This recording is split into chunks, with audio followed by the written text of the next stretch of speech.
Hello students, आइए सुनते हैं बिहारी के दोहे भाग 6 की व्याख्या।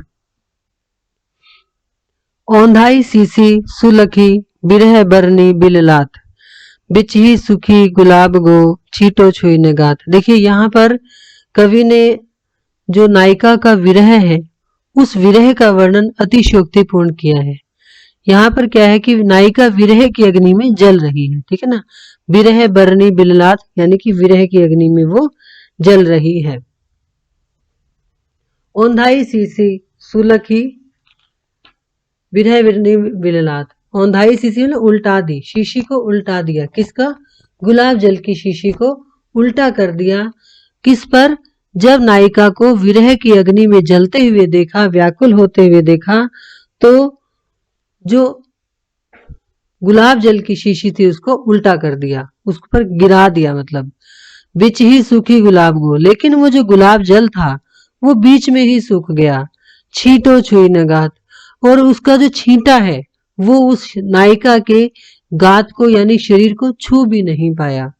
यानी कि नायिका की विरह की अग्नि का जो ताप है वो इतना ज्यादा है कि जब गुलाब जल की शीशी को उसके ऊपर उड़ेला गया तो वो जल बीच में ही सूख गया और एक भी छींटा गुलाब जल का नायिका के शरीर पर नहीं लगा।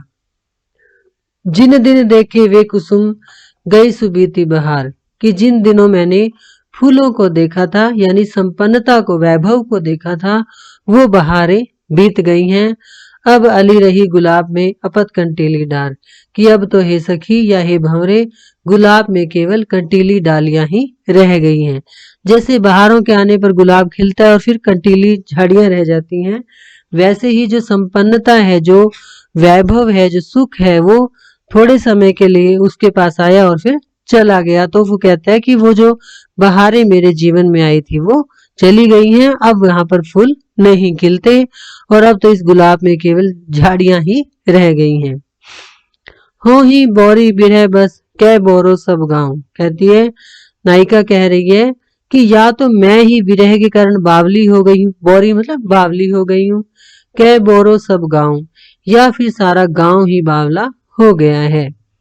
कहा जानी ये कहते हैं शशि ही शीत करनाऊं, कि क्या जाने सब लोग कहते हैं कि जो शशि है, जो चंद्रमा है, शीत कर मतलब शीतलता देने वाला, नाव मतलब नाम, कि सारे के सारे लोग कहते हैं कि जो चंद्रमा है उसका नाम शीतलता प्रदान करने वाला है।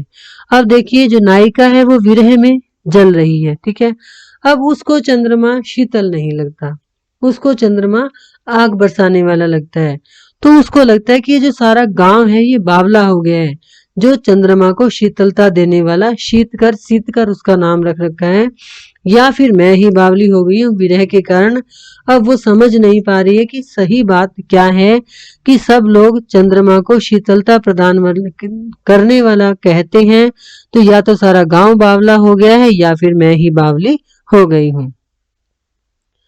सुनत पथिक मुँह माह निस चलती लुए वही गांव, देखिए कि गांव से आने जाने वाले जो पथिक हैं, जो यात्री हैं, राहगीर हैं, उनसे वो पूछती है तो वो कहती है कि माह निस मतलब माघ मास जो होता है ना, जैसे सर्दियों का मौसम आजकल चल रहा है तो माघ का महीना आप समझते हैं, माघ के महीने में निस मतलब रात्रि में भी चलती हैं लुए उस गांव में। लुए समझते हैं, गर्म जो हवाएं चलती हैं, लू चलती हैं गर्मी के मौसम में।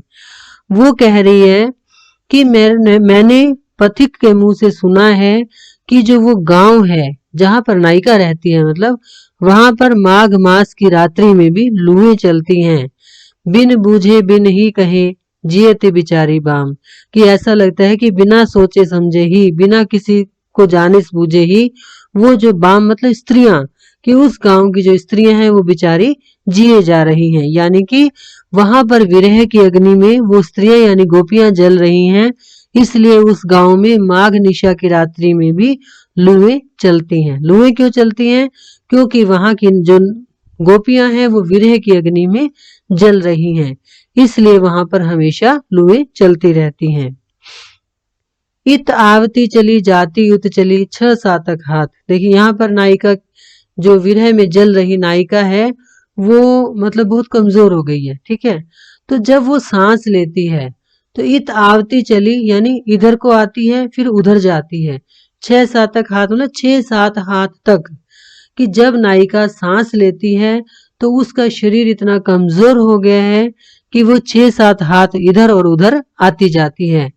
चढ़ी हिंडोरे सी रहे लगी उस आसन उसात। कि जब वो सांस लेती है तो ऐसा लगता है कि वो अपनी सांसों के साथ साथ एक हिंडोले पर चढ़ी हुई है। हिंडोला मतलब झूले पर चढ़ी हुई है। जैसे हम झूले पर बैठते हैं तो झूला आगे पीछे आता जाता रहता है, ऐसे ही जो नायिका है वो विरह के कारण इतनी कमजोर हो गई है, जब वो सांस लेती है तो ऐसा लगता है कि वो झूले पर झूल रही है और 6-7 हाथ आगे और पीछे आती जाती रहती है। प्रिय के ध्यान गही गही रही वही वह नारी, आपू आपू ही आरसी लखी रिझती रिझवारी। देखिए यहाँ पर क्या है कि प्रिय के ध्यान में लगी हुई वो जो नारी है वो ऐसा लगता है कि वो बस वही होकर रह गई है। यानी कि जो नायिका है वो अपने प्रिय के ध्यान में इतनी मगन हो गई है कि वो अपने आप को अपना प्रियतम ही समझने लगी है। आपू आपू ही आरसी लखी कि अपने आप को ही शीशे में दर्पण में देखती रहती है, रिझती रिझवारी और अपने आप पर ही रिझती रहती है, खुश होती रहती है। यानी कि अपने ही प्रतिबिंब को देखकर स्वयं ही खुश होती रहती है कि प्रिय के ध्यान में लगी हुई वह स्त्री अपना ही प्रिय हो गई है, यानी अपने से ही प्यार करने लगी है, या फिर कह सकते हैं कि अपने आप में ही अपने प्रियतम की झलक देखने लगी है।